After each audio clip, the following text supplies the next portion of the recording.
Tonight on NewsVision, burning questions. Hear why some dryers on the UM campus are posing a fire threat and destroying clothes. Have any of your clothes been burned? Yeah, and my roommates too. Plus, a terrible train ride. Find out what the Miami Metro is doing after an electrical malfunction on the tracks. And later on, we'll reveal one of the faces behind UM's iconic mascot, Sebastian the Ibis. Obviously, I'm a girl, I'm sitting here, I did it, so it's not that it can't be done, but you just kind of have to be ready for it, you know? All this and more on tonight's show. NewsVision starts right now.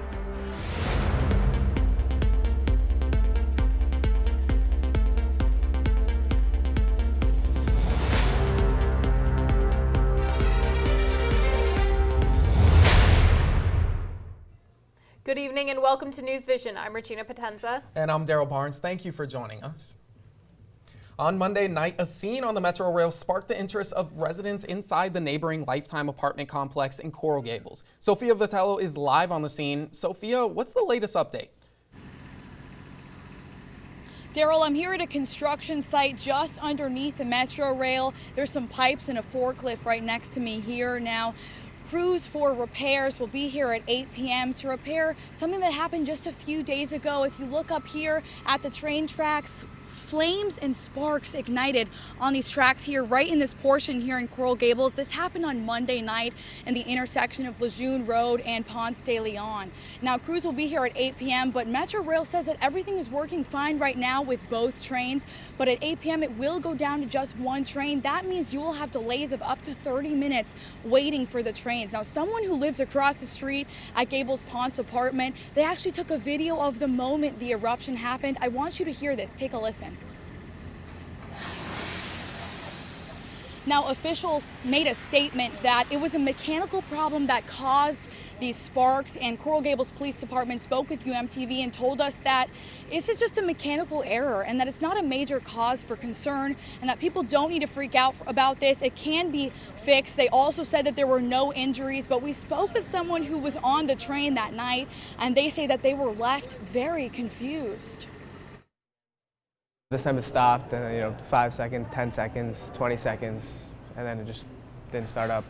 So we got a little confused, and then some of the lights went out. So oh, what's happening? Now I'm gonna wait 1 second here. The train is just going by, pardon me. However, the people who were on that train that night were left in the dark with no idea what was going on for over 2 hours. And one train did continue throughout the night while crews tried to resolve the problem and figure out what was going on. Now, the Metrorail did say that both trains are working properly, but again, remember, at 8 p.m., crews will be here for repairs, so it will be consolidated to just one train. Now, we do not know how long these repairs will be going on for, so just expect delays for now for as many as a couple of days, but until we get that information, we will let you know as soon as possible. In Coral Gables, Sophia Vitello, UMTV. Thank you, Sophia. And Sophia has been chasing another fire story this week. Students in one campus dorm are furious after months of dealing with overheating laundry machines. Here is, once again, Sophia Vitello, who investigated this story.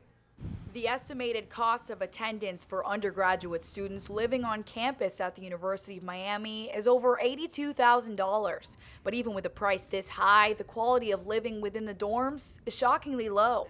Yeah, so this was the first time my clothes got burned in the dryers. This is what I found. Freshman Bree Fish lives on the 4th floor of the Pearson residential building. Floor 4. A couple weeks ago, Bree was drying her clothes on the medium setting, but when she opened the dryer, her clothes were ruined. Now Bree has to do things differently. Been having to air dry them in my room, so I'll hang them up on the pipes on the ceiling.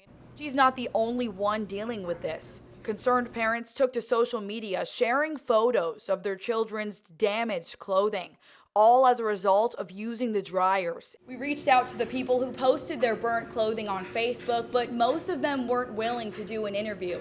So we decided to come to Pearson Residential Building to go door to door, asking about the problem with the dryers. Every time I go to do laundry, it's all broken, and I got to go down to the other floors. He's not lying. For weeks, these out-of-order signs were posted on the 4th floor dryers. And have any of your clothes been burned? Yeah, and my roommates too. I think it progressively got worse to where only one works. Actually, I have a hole in my sheets, I think. And I think they've also caught on fire because no one actually cleans the lint traps, and that causes a fire. We reached out to the housing department and they declined an interview. Instead, they gave us this statement that says, Housing and Residential Life is aware of the situation and is working with our outside vendor to repair or replace defective equipment. Students should submit claims of personal property damage immediately to CSC Service Works. Maybe the school could put a disclaimer on their tuition saying students have to pay the price for the university's mistakes. For UMTV, I'm Sophia Vitello. And speaking of things on fire, University of Miami students are especially hot this week, but maybe it's not just the weather. On Tuesday, the University of Miami hosted its second annual Sexual Education Night. The event was organized by Project Public Health, an on-campus organization dedicated to educating students on health and wellness. Expert panelists answered questions from UM students concerning safe sex, women's health, and maintaining healthy relationships while in college. I would like to empower both men and women that are in the audience, answering their questions, but also educating them about any doubts or urban myth that might be wrong, and probably shine a little light on their burning concerns. Project Public Health aims to create an inclusive environment at UM to promote sexual wellness for all students, and organizers say more events are planned. To most people, a football stadium is an expensive building that's only used on 7 Saturdays a year.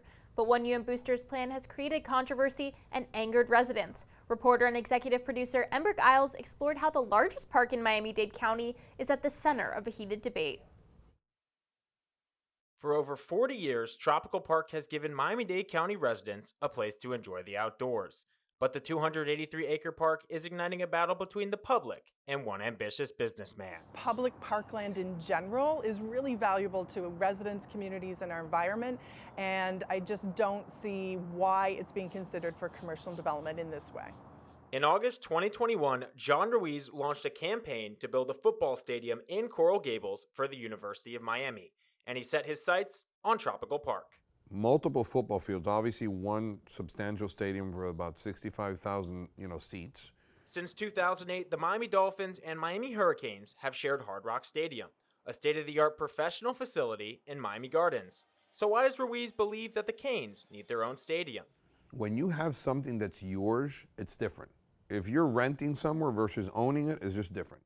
Javier Soto is the commissioner for District 10, which includes Tropical Park.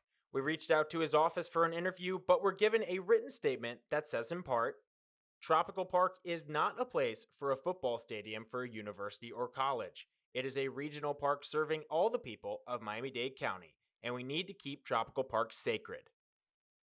And while many fans are focused on a new stadium, UM Athletic Director Dan Radakovich says Miami has other priorities they must address. Where our focus inside the institution right now is to create a football operations center which will take care of our student athletes. It's also a great recruiting tool and also an area for alumni to come back and gather. The Canes Athletic Department is also prioritizing an issue that has plagued them for years, student attendance. Well, I think that making it closer would certainly be a plus, no question. Students line up here at Stanford Circle to get on a bus to go to Hard Rock Stadium, but they face the third longest commute to home games amongst football Bowl Series teams. I drove to both locations to see how long it took to get to from campus. The 21.1-mile drive to Hard Rock Stadium took 52 minutes, while the 4-mile drive to Tropical Park took only 18. Not only are you spending 3 hours at the game itself, you're spending an hour there, an hour back. That's 5 hours of your day. Miami's lease with Hard Rock runs through 2033, and Ruiz's stadium plans face an uphill battle to force a countywide referendum vote. 7 of the 13 commissioners must agree to put it on the ballot. But with 6 of them up for re-election this November, the fate of Tropical Park Stadium is far from decided. Reporting for UMTV, I'm Embrick Isles. With Republicans taking back the majority in the House of Representatives, a change in Democratic leadership is on the horizon. How will this affect Congress? We'll tell you after a short break. Observe a domesticated human family in their natural habitat, known to their species as the backyard. Hey, you think I should light it now? I think it's good. Yeah? Oh dear, someone is about to burn a pile of debris that's too tall, which can start a wildfire.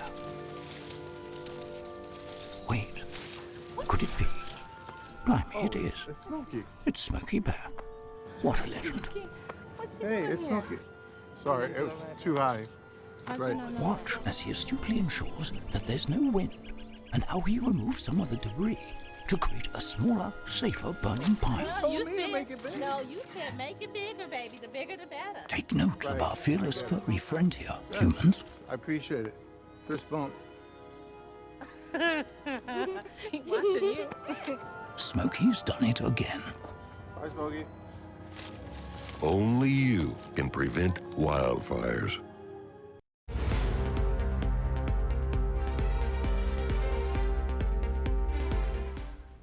Former President Trump is officially campaigning to reclaim the Oval Office in 2024, aiming to become the second commander-in-chief to be elected to 2 non-consecutive terms. Yeah, that's right. Tuesday night, Trump was joined by family and prominent conservative supporters in the ballroom of his Mar-a-Lago resort. In his speech, Trump spent time contrasting his first-term accomplishments with President Biden's and promised he would repeal Biden's climate and immigration initiatives. The former president did not dwell on his false claim that the 2020 election was stolen from him, but instead called for a restoration of the platform he ran on in 2016 and 2020. In order to make America great and glorious again, I am tonight announcing my candidacy for President of the United States. With a historically divisive presidency, legal battles in Mar-a-Lago, and his own role in inciting the January 6th insurrection on the Capitol, Trump's campaign is already facing controversy. The launch comes less than 2 weeks after the GOP's inability to fulfill the promise of a red wave in midterm elections.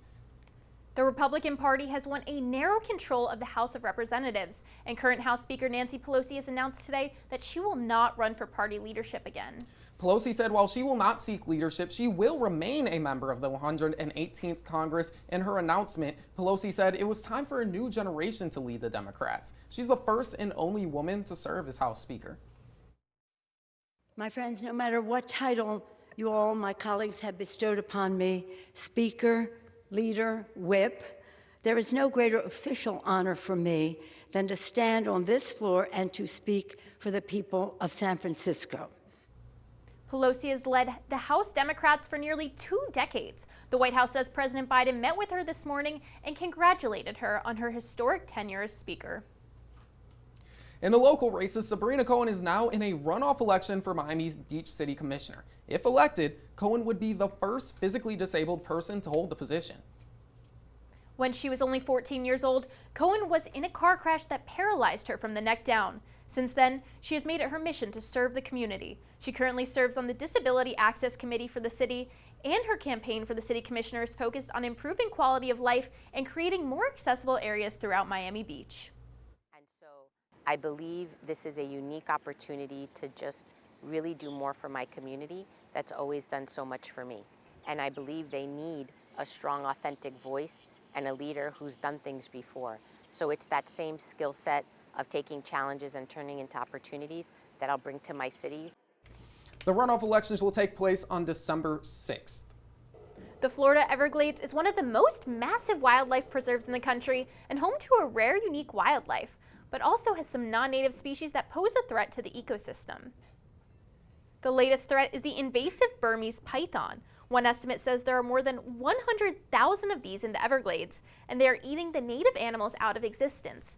One of the efforts to protect the Everglades is an annual Florida Python Challenge, where contenders from all over the world try to catch the most and longest pythons. This year, 19-year-old Miami native Matthew Conception removed 28 snakes to win the top prize, $10,000. But for Matthew, this is bigger than winning some extra cash. I'd like to have a family when I'm older and for my kids to just go out and see wildlife like our alligators or birds. Well, the looks of it, we won't have any of that for the next 10 years. These snakes are just taking over everything. The annual Florida Python Challenge is one of several ways officials are trying to get rid of the invasive snakes. They have also hired full-time python hunters who are able to remove several thousand pythons each year. Okay, so python hunters, that sounds like an interesting job. We'll have to sign up for that challenge next year. Well, I don't know about that, but how about it's time we slither on over to the Weather Center where Quinn Davidson will tell us what to expect this weekend. Quinn. Well, we will have a cold front approaching our region on Sunday, but before we get into that, let's look at the national temperatures right now. An extreme portion of the United States are under very cold conditions, just 12 degrees in Rapid City and 19 degrees in Denver. But taking a look at South Florida, we are sticking out like a sore thumb. Temperatures in the mid-70s, absolutely wonderful and great to be here in sunny South Florida. We did have a cold front move through our region just last night in a high pressure system that is situated across the southeastern United States, leaving us with drier conditions throughout the day on Friday. And we do have a slight risk of showers on Saturday, but by the time we get to Sunday, there is a cold front that is moving into our region, which is increasing our risk of showers and storms, making it a very wet and wild day here in Miami. Definitely a soaker for those staying here. But for those Canes leaving for Thanksgiving break, airport forecast is looking absolutely beautiful and amazing. Delays seeming to be unlikely throughout the entire day with temperatures in the mid-70s to upper 60s and dry conditions across South Florida. And for those heading up to Buffalo, New York, there is a blockbuster snowstorm. Values approaching 48 to 72 inches of snow. We're talking feet here. Absolutely amazing and potentially historic for those living in and around the Buffalo region. And for our 7-day forecast, once we move past that cold front by Thanksgiving, we're looking at much better conditions and seasonable temperatures. Back to you. Thank you, Quinn. It's starting to get a bit chilly in Miami just in time for Thanksgiving. We are a week away from Turkey Day, but some people are not waiting until then to bring in the Christmas spirit. Yeah, just a couple miles away from campus is the popular Merrick Park, and tonight it is hosting its annual Christmas tree lighting. Reporter Bella Papaduke joins us now live to tell us more about the event. Bella, how's the holiday cheer? Any chance of snow in Miami? Hey guys, no snow in Miami tonight, but it is the most wonderful time of the year. I'm here at the 19th annual Merrick Park tree lighting ceremony in downtown Coral Gables. This is one of the biggest holiday celebrations and tree lighting ceremonies in South Florida. The Christmas tree behind me is 50 feet tall. Organizers are asking attendees to bring new unwrapped gifts tonight to donate to Nicholas Children's Hospital. There will be performances from Miami Royal Ballet and Coral Gables Senior High Gabelettes. There is also one very special guest here tonight, Santa Claus himself, of course. And I'm about to go ask him if I'm on the nice list this year. Fingers crossed. Reporting for UMTV, I'm Bella Papaduke. Thank you, Bella. And coming up, the identity of the school mascot, Sebastian the Ibis, is a secret, but we will reveal it right after the break.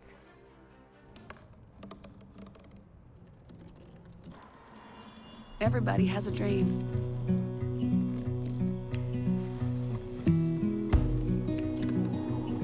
Mine was to see the ocean. And with a little help, I made it.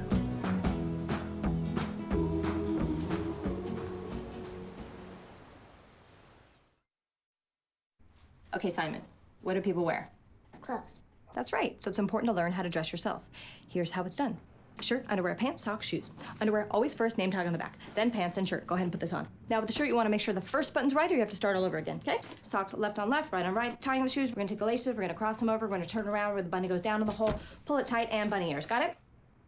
Most parenting is hard to do in just 2 minutes. But 2 minutes twice a day making sure they brush is easier, and it could help save them from a lifetime of tooth pain.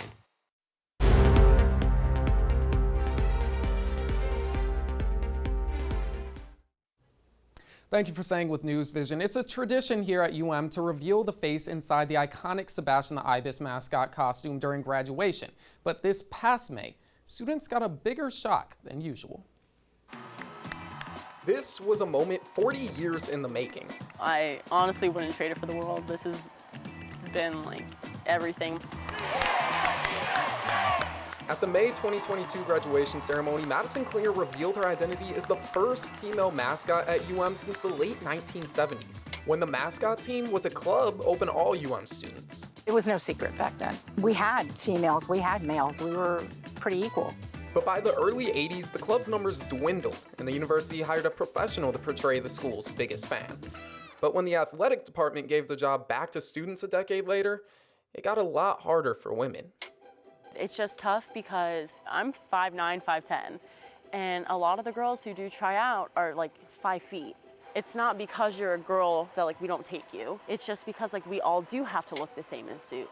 And aside from the look, there's also the physical demands. It's a tough job, and we have to be able to kind of like be athletic, keep that stamina. And for 3 years, Maddie did it, and she had everyone fooled. Sometimes, Miami's mascot was a girl. First time I met her, she did a wonderful job, and I asked several people afterwards, did you notice anything different about Sebastian? And they said, no. What do you mean? Maddie's enthusiasm made her the perfect fit, and those proudest were the people closest to her. You always want your daughter to feel like empowered and like, you know, there's no roadblocks. You can do anything you want. And we say those words, right? But it's harder to put it into action. And so to watch her put it into action has been kind of a surreal 3 years for us. But it wasn't always easy for Maddie. Definitely a few times there's been where like people don't believe me, like people who hire Sebastian, like pay money for Sebastian, and they're like, it's not you, is it? And after 3 years of Sebastian, Maddie's legacy lives on outside the suit. It opens the doors for other kids who may not have ever wanted to break that barrier, but now that door is open. Like obviously, like I'm a girl, I'm sitting here, I did it, so it's not that it can't be done, but you just kind of have to be ready for it, you know?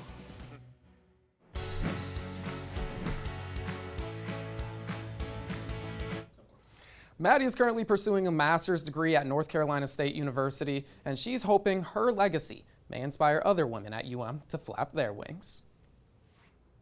Thanks, Derryl. I'm sports anchor Andrew Klein. The Miami Hurricanes football team traveled to Atlanta on Saturday to take on the Georgia Tech Yellow Jackets. Let's take a look at how it happened. Pick things up in the first quarter. Miami on defense, a throw down the field. Cameron Kitchens is over to intercept Zach Pryon.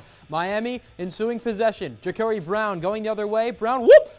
Over the defender with the sick hurdle. Miami now in the red zone. It's Jaleel Skinner on the reception. A 4-yard touchdown, the first of his career. Fourth quarter now. Brown drops back, fires. End zone. Colby Young. Touchdown Miami. Hurricanes extend the lead later on. New quarterback.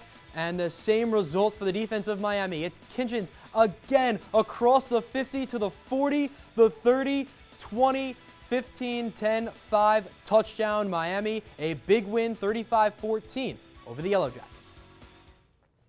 The University of Virginia Athletics Department has canceled this weekend's upcoming football game against Coastal Carolina. This comes just a few days after 3 players on the Cavaliers team were killed in a bus shooting. The 3 players on the team were junior wide receiver Devin Chandler, junior wide receiver Lavelle Davis Jr., and junior linebacker Deshaun Perry. Perry is a native of Miami and attended nearby Gulliver Preparatory School for high school. The tragic event has shaken up the university's students and the rest of the football team. We don't understand why they're gone so early, and I think it's honorable that we grieve these young men, but also too we have to keep it in perspective and make sure that we take this pain that we're feeling and try to find a way to turn it into passion and motivation. Thousands of students took part in a candlelit vigil on Monday night to honor the 3 players.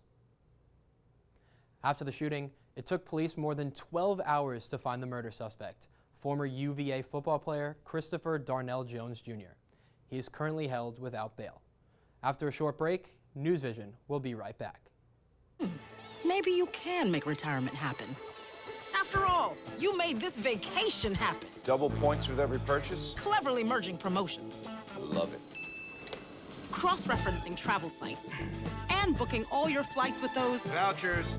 I got us bumped. They were like, oh. But now they're like... Aloha. You aced this vacation. Now get the tips you need to get on track at aceyourretirement.org.